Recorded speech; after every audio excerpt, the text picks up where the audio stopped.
Welcome back to the Siloam Plus podcast. My name is Josh Watford, and we have across the table from me the two heavy hitters of Siloam Baptist Church. Casey Dunaway. Yeah, that's her. Back and clean up is John. Well, we might have to do some cleanup work after this particular episode because we're going to do a special episode today. Typically, what we like to do is follow the sermon series and do some extra discussion on what we're talking about on Sundays. And usually it's a nice, fun, well-polished, scripted type of episode. But that's not today. No, Job was a little heavy, so we felt like we might need to go with something a little more light. Although I think we've got a few topics in the batter's box since we're going with the baseball motif. Yeah, not necessarily light stuff, but things that are somewhat disconnected to the sermon series. And certainly not as theologically pressing as Job. Yeah, that's it. So we're going to take topics from the culture. All right. So this is just kind of a Siloam Plus tackles cultural hot button issues that are going on right now. So basically what you're getting is our expert opinion on these massive cultural things. We have thought about these long and hard, and we're going to give you the expert opinion that AI would not be able to give. There you go. Absolutely. On the topic of AI, John, let's start with that. It's one of my favorites. The AI company Anthropic that is connected with Amazon has released a version of their AI. Claude. And they're calling it Mythos. Now, whatever you want to make of that particular name, what have you. It carries some freight. It carries some freight to it. But they are actually keeping it under wraps. They're not opening it up to the public like they have with Claude because it can break just about any system. All the keys are broken. Yeah. It has found loopholes and issues within every single operating system. So much so that the federal government called in all the heads of all the big banks to talk to them about the security issue. So as we think about, as we're Christians, thinking through the issue of AI as a whole, the other kind of subpart of it is the security aspect of it, right? And or lack thereof. The lack thereof. That's the flip side of this issue. Is this something AI, just in general, moving forward, and Mythos kind of being the one that we can point at right now, is this something that we need to legitimately be scared of? We, as believers, we don't operate from fear. Absolutely. So that out the gate, okay? Do we need to be aware of and,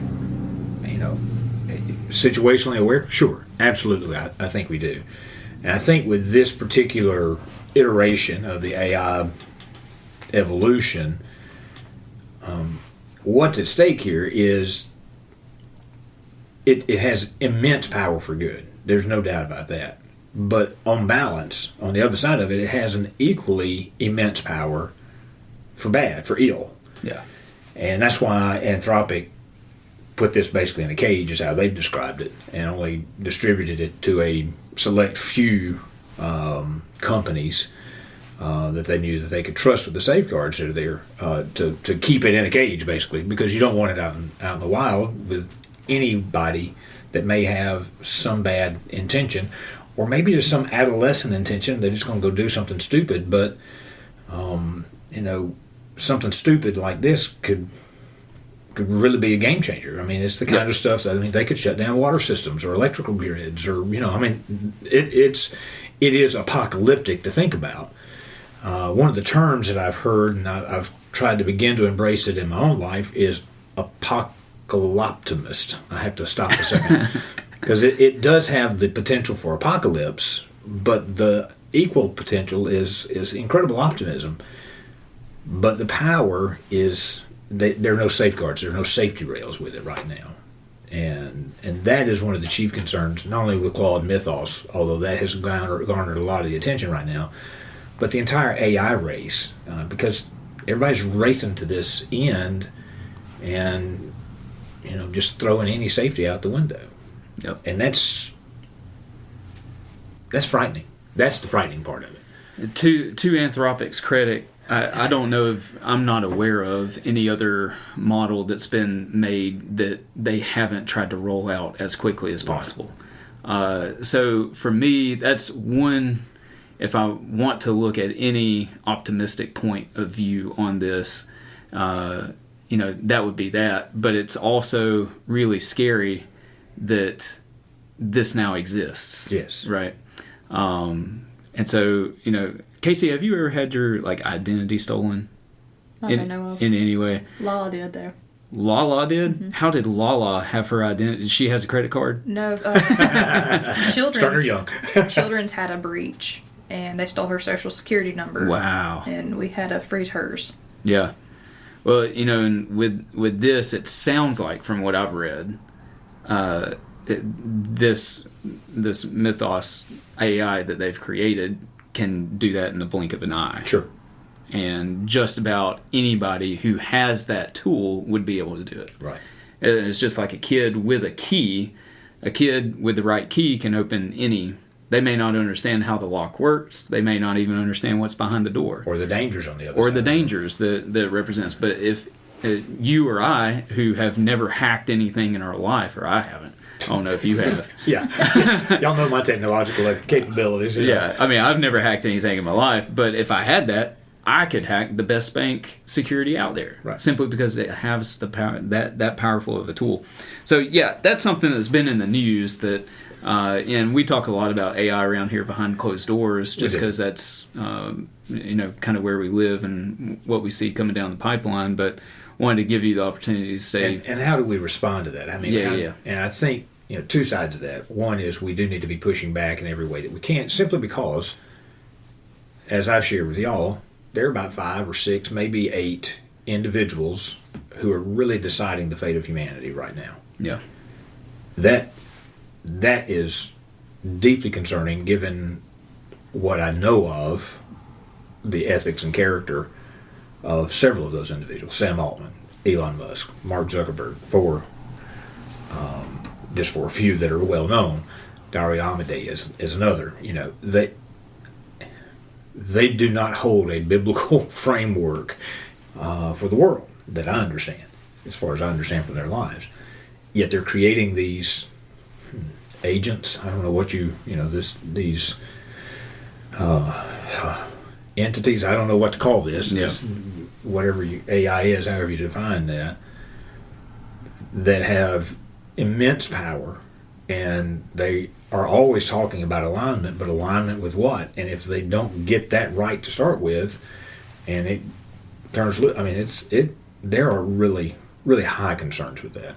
So it's an interesting moment for us in human history. Yeah, without a doubt. So continuing on the topic of AI, though, Trump posted an AI picture of him as Jesus healing a guy on a hospital bed. Come on now. There were angels. There were angels flying in the background. Did you see the picture, Casey? I did. What was your first reaction? Blasphemy. I saw somebody that posted and said, if we see President Trump eating grass on the front lawn of the White House, we'll know what's going on.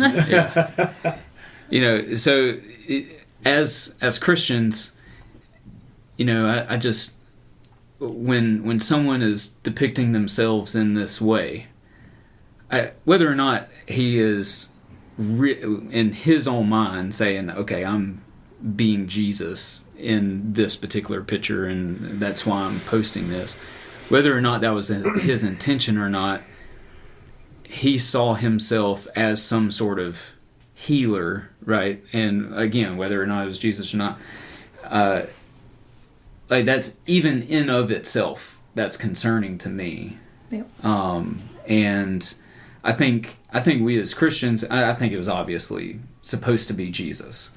And so if we have a president, whether he's on the right side of the aisle or the left side of the aisle, if he's making any type of claims in this sense, I think we have the responsibility to speak up and say, no, that's wrong. And I do not see. I respect and honor my president, but he is nowhere near my God. No. He not even in the same ballpark. And to have something that somewhat seems to be blurring those lines, we have the responsibility to say, no, that's not right. If this was a one-off, hey, maybe we could laugh this off, but it was during his first term as president that at some event there was a golden statue of him. Yeah. Very Nebuchadnezzar-ish in its framework. And this is not to throw stones at any politician, but or in particular President Trump, but those kinds of conflation, appropriating religious language for the purpose of propagating political power, is anathema in my book. Yeah. I don't have a lot of stomach for that at all. Was very disappointed, and do I pray for our president? I absolutely do, daily. But he is not the Messiah. Do I appreciate some of the things he's doing? Sure. Do I disagree with things he's doing? Absolutely. But we need to be very careful. And some of the Christian leaders that have come out to talk about it. Franklin Graham was one. I was very disappointed in his statement. I don't think he addressed the issue at all. In fact, I think he skirted it. And that was disappointing. And I'm afraid that there are religious leaders who would curry that favor because they want to continue to have access to the halls of power, the levers of power, if you will. But our task as believers is to speak truth and speak truth to power. And, we have a long history of that, a long heritage of that. And in this case, to speak truth is to say, Mr. Trump, you are not Jesus. And I don't even think you're a doctor. yeah. I mean, even if he was a doctor, no, not quite. But yeah, that was one of the most concerning things I've seen in his 6 years now as president. Yeah. There's been other things like his statue, and I doubt he commissioned that statue. I'm sure it was just somebody that was at that event. And he may not have even created the AI-generated Right. No, image. I don't think he created it, but he reposted it on his own personal page. Right. And so, there's just been, like what you said, there's been a lot of, not necessarily deal-breaking type things that have come out, but there's just been a lot of those small things that is just concerning. Things that should send some alarm bells in the minds of a believer. Pete Hegseth recently, in a press conference, quoted a Bible verse that ain't in the Bible. Right. All right, what they're trying to do is, like I say, they're trying to claim this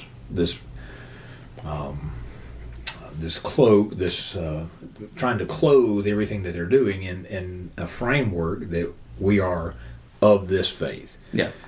But Jesus says, by their fruits you'll know them.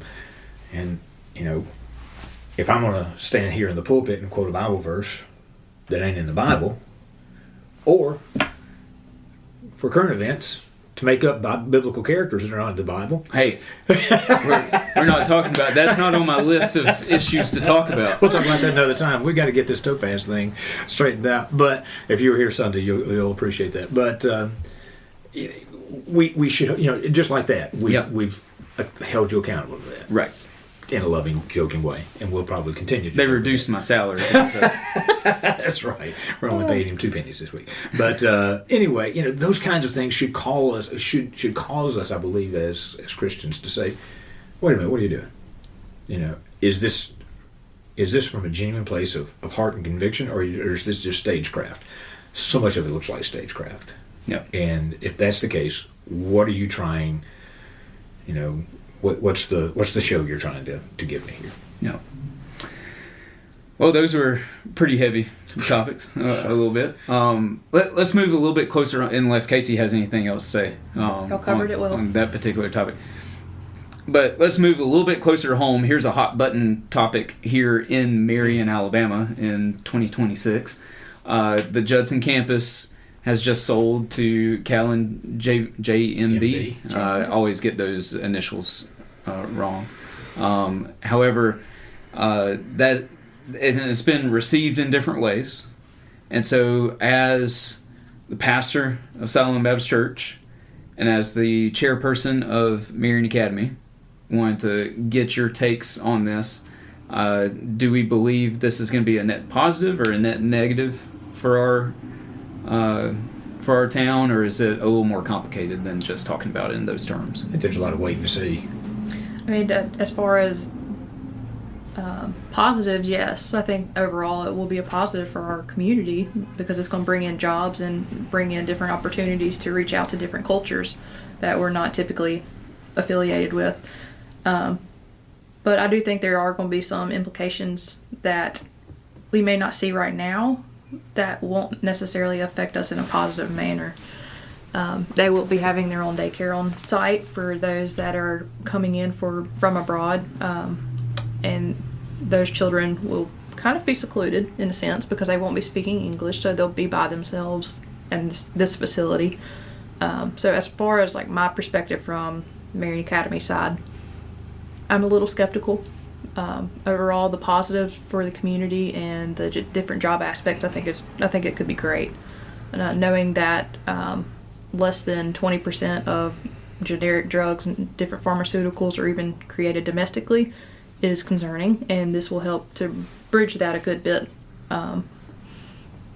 It'll be interesting to see what happens. Yeah. Going from an Christian educational facility there on campus to a pharmaceutical logistics company it's going to be different, but I think it could be very good. Yeah. Now, I think the one thing that is positive across the community is that there's actually something happening on the campus, and I think that's a positive. That there's not just going to be 158 acres over there moldering away. Yeah.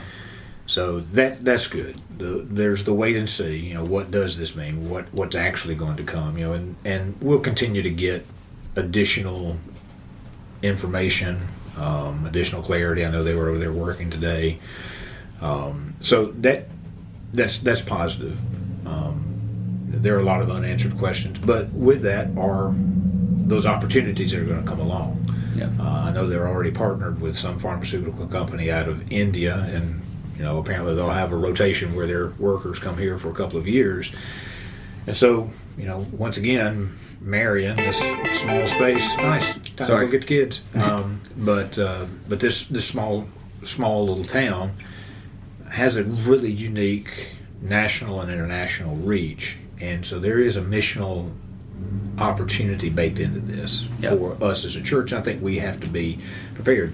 Some of the things you were talking about today, like what were a couple of things that you mentioned? Apologetic and cultural education, I think. Yeah, understanding different cultures and religions. Right. And also the science and Christianity and what that would look like. Us as a church, how can we learn more science-based things, but also how does God play into that? Because I'm sure we're going to have some, if not most, just based off of statistics like we talked earlier, that aren't Christians and don't know Jesus. Right. So how can we plant that seed of Jesus with science-based facts as well? Right. Yeah. And how to engage conversation with certainly the scientific mindset there, but also with a different cultural mindset. How do we begin to have those conversations with them and build relationships where we can plant the seeds of the gospel in those lives that they may take back to India. Mm-hmm. So, tremendous opportunity. Yeah, I think the Marion effect is about to explode even further. Yes, indeed. Funny story, had it just totally chase that rabbit for a second because I know y'all got to go pick up kids here, but Miriam shot us a text yesterday, and she was getting her windshield replaced. Random windshield replaced. Deanne Hopkins was in there. Hi, Deanne, if you're listening. But she's a former Judson girl, and she saw Miriam and said, "Did you used to live in Marion?" And so just this whole Marion effect that just keeps happening. It's such a fun thing. I love it. It is so awesome. All right, 30-second answer on this. Oh. Aliens and Bigfoot, do they exist? Go, Casey. Well, Bigfoot is right here, Mr. John. Whoa! He's not hairy enough, though.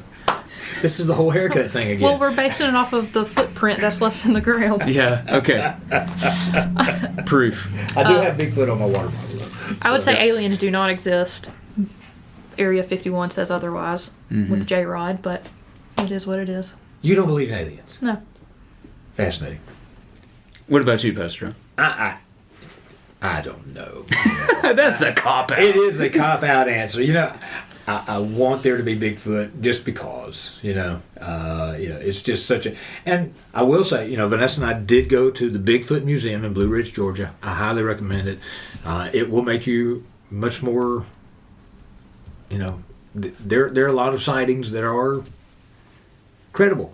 So, yeah, you could quickly become a Bigfoot apologist. I could be there. Yep. Aliens, I don't know. Man... Seems like there's something more.